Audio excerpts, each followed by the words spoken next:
Pancasila sebagai dasar negara berarti setiap sendi-sendi ketatanegaraan pada negara Republik Indonesia harus berlandaskan pada nilai-nilai Pancasila. Peran Pancasila sebagai dasar negara Republik Indonesia adalah sebagai berikut. 1. Dasar berdiri dan tegaknya negara.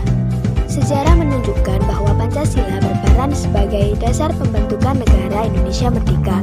Pancasila diharapkan dapat menjadi landasan bagi pengelolaan negara kesatuan Republik Indonesia.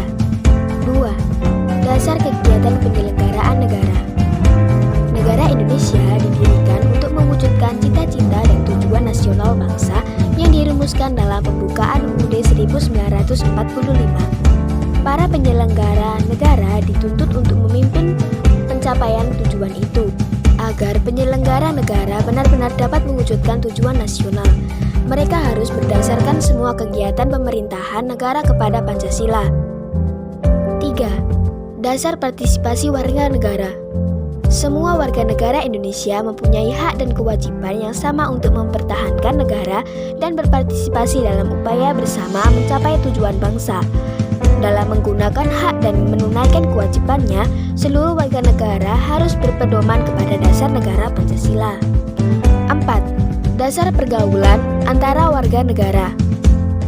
Pancasila tidak hanya menjadi dasar perhubungan antara warga negara dengan negara, melainkan juga dasar bagi perhubungan antar warga negara. 5. Dasar dan sumber hukum nasional.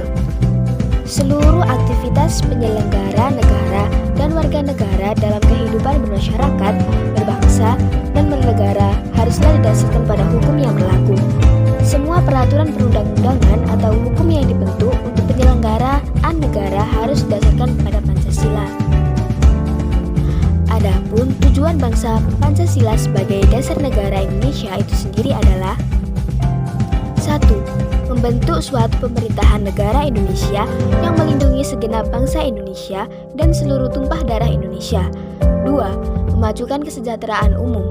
3. Mencerdaskan kehidupan bangsa.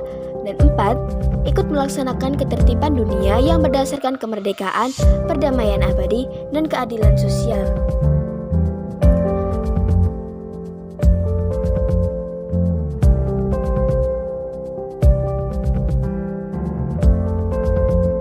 Pancasila sebagai ideologi berarti Pancasila merupakan landasan atau ide atau gagasan yang fundamental dalam proses penyelenggaraan tata pemerintahan suatu negara, mengatur bagaimana suatu sistem itu dijalankan.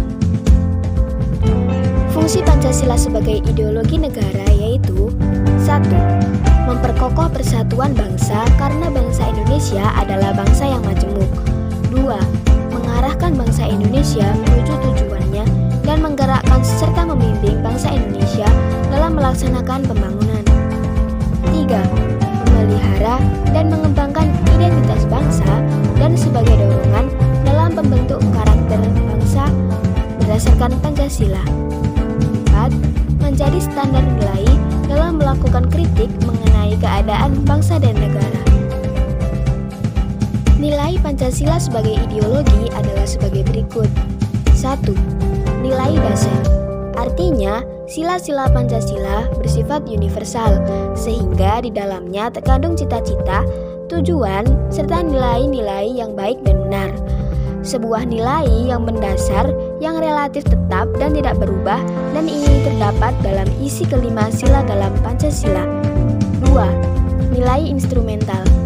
Artinya, Pancasila dapat dijabarkan lebih lanjut secara kreatif dan dinamis, sehingga dapat diterapkan dalam kehidupan sehari-hari dengan catatan nilai-nilai penjabarannya tidak bertentangan dengan nilai-nilai dasar Pancasila. 3. Nilai praktis. Artinya, Pancasila dapat diterapkan secara real dalam kehidupan sehari-hari, perwujudan nilai instrumental dalam bentuk nyata di dalam kehidupan bermasyarakat, berbangsa, maupun bernegara. Dalam perwujudan nilai praktik bersifat abstrak, misalnya saling menghormati, bekerja sama, dan kerukunan antar sesama.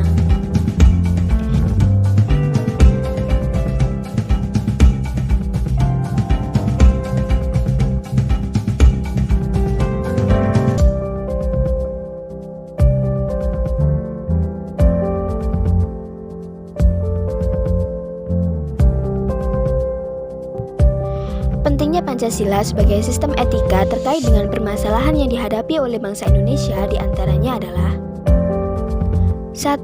Masih terdapat kasus korupsi yang melemahkan sendi kehidupan negara. 2. Masih terdapat kasus terorisme yang mengatasnamakan agama, sehingga menurunkan sikap toleransi dan menghambat integrasi nasional. 3. Masih terjadinya pelanggaran atas arti HAM dalam kehidupan bermasyarakat, berbangsa, dan bernegara. 4. Terdapat kesenjangan antara kelompok miskin dan kaya serta masih terdapatnya kaum marginal di beberapa wilayah yang merasa terasingkan. 5. Masih adanya ketidakadilan hukum dalam sistem peradilan Indonesia. 6. Banyak terjadi pengingkaran dalam pembayaran pajak dan sebagainya.